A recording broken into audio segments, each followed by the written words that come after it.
Mark Kikta. I retired as a captain in the United States Navy. What led me into the United States Navy? Well, my father worked for the Navy as a civilian in Washington, D.C., and he was always coaxing me, trying to get me to go into the Navy ROTC program after I finished high school. And I applied to the Naval Academy, but wasn't selected, so I applied to the Navy ROTC program, and I was selected. And I applied to Penn State, South Carolina, and North Carolina universities.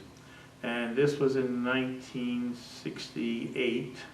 So there were a lot of buildings being burned and ROTC buildings and things. So the ROTC didn't have a good reputation. So I decided that I didn't want to go up north where all the buildings were being burned in Penn State and places. So I went south to the University of South Carolina and started my Navy career as a young midshipman at South Carolina, and absolutely loved it. It was a wonderful, wonderful time.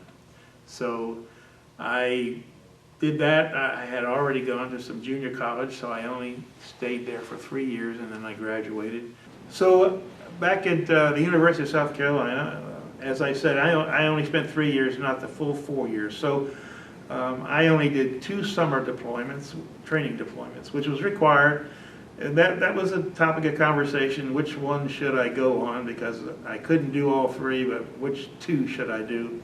And decided to send me to the second class midshipman deployment, which was a trip to Little Creek, Virginia to play Marine for, I think, 3 weeks.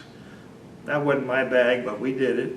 You know, you get up in the morning and guys are beating on the pans and yelling at you, and you run all day, whatever. And so we did that. And then after that, we went to Corpus Christi, Texas, where I got to ride in an S2 and a T-34, and I learned then too that flying, I was picking the right career because I liked the flying a lot, and that's what I wanted to do. So we went to Texas. It was hot summer days, but we flew in airplanes and went back and had a great time.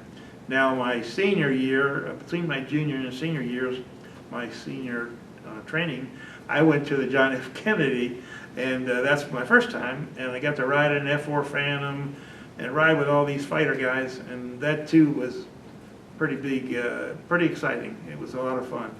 And I have pictures actually of myself getting strapped in an F-4 Phantom. That was my only Phantom ride, was there on the Kennedy.